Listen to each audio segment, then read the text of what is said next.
Olá, eu sou Fernanda Delgado, professora e pesquisadora da FGV Energia. Hoje, em mais uma coluna sobre petropolítica da EPBR, eu vou falar sobre o Iraque e seu protagonismo na geopolítica energética.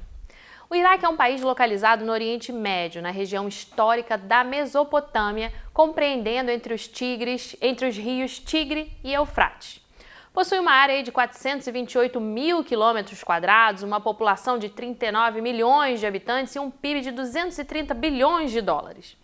Após a queda do Império Otomano ao Reino Unido em 1920, foi dada a administração do Iraque à Liga das Nações. Em 1932, o Iraque proclamou sua independência, instalando uma monarquia que viria a ser derrubada em 1958 com a proclamação da República, e o país passaria a ser governado por homens fortes, sendo o exemplo mais notório Saddam Hussein. Um ponto contencioso sempre foi a divisão religiosa do Iraque. Cerca de 69% da população é xiita, 29% sunita e 1% de cristãos. Essa divisão também se reflete no alinhamento geopolítico do país, e a população e os partidos xiitas tendem a apoiar o vizinho Irã, enquanto os sunitas a Arábia Saudita. Desde 2003, com a queda de Saddam Hussein, os governos iraquianos mantiveram-se em posição de alinhamento aos Estados Unidos.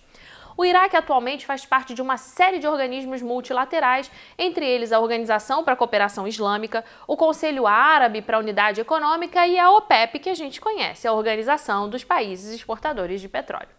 Para essa última, a OPEP, o Iraque certamente tem credenciais de peso. Possui reservas provadas de petróleo de 145 bilhões de barris, o que corresponde aí a 8% das reservas globais, estando em quinto lugar no mundo.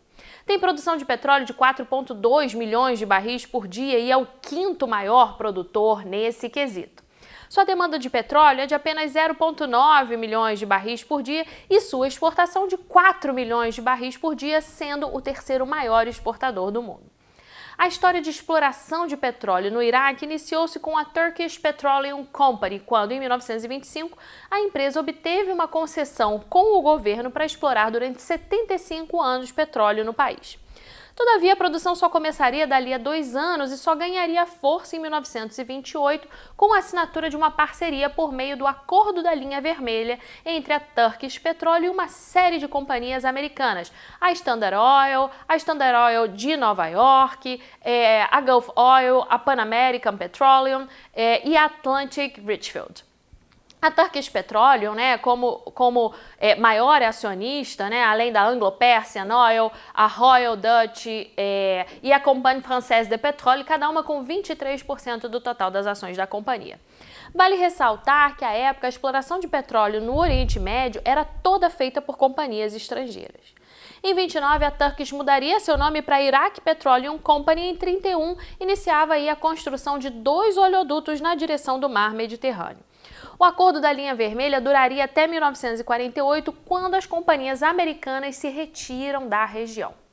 Como consequência, a Iraq Petroleum passou a monopolizar a produção de petróleo no Iraque e, em 61, o governo nacionaliza 95% das concessões da Iraq Petroleum, criando a Iraq National Oil Company. 9 anos depois, a companhia seria totalmente estatizada pelo presidente Ahmed Bassar al-Arq, e nessa época o partido de Bahá já estava no poder. A guerra entre Irã e Iraque, que invadiu primeiro após a Revolução Islâmica em 1979, trouxe muita instabilidade para a indústria do petróleo no Iraque, devido a ataques a navios petroleiros, a refinarias e a poços de prospecção na área.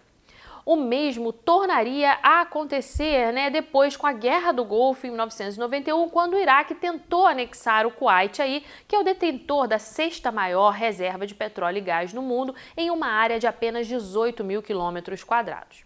Como consequência dessa guerra, uma série de sanções foram impostas ao Iraque pelas Nações Unidas, o que limitou as exportações de petróleo do país, impondo a alocação de receitas de exportação em diferentes iniciativas. De fato, o governo iraquiano conseguia violar parte dessas sanções, mas a indústria, de maneira geral, foi bastante comprometida. O cenário de instabilidade para a indústria prosseguiria com a eclosão da Guerra do Iraque iniciada em 2003, com a invasão americana ao país.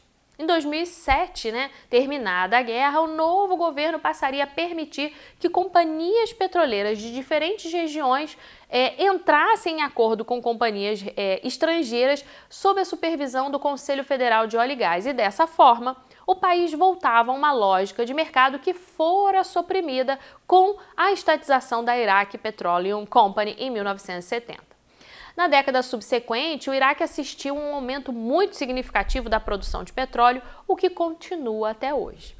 Hoje, uma série de grandes companhias internacionais marcam presença no país, entre elas a ExxonMobil, a Shell, a Total Energy, a CNOOC, a Petronas, a BP, a Lukoil e algumas outras. Essas duas últimas entre as grandes produtoras com planos de deixar o país. Mas vale lembrar que há uma sombra de instabilidade e de terrorismo que nunca deixou totalmente a região.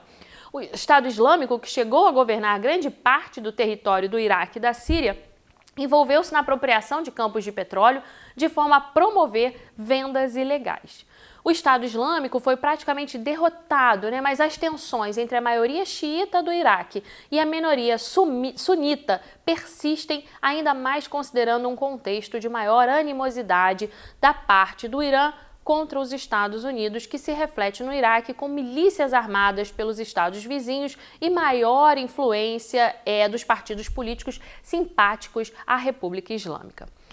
Esse foi mais um vídeo da minha série de Petropolítica aqui na EPBR. Deixe seu comentário, me diz o que você quer ver aqui nessa minha linha de Petropolítica da EPBR. Espero que vocês tenham gostado. Vejo vocês em um próximo vídeo.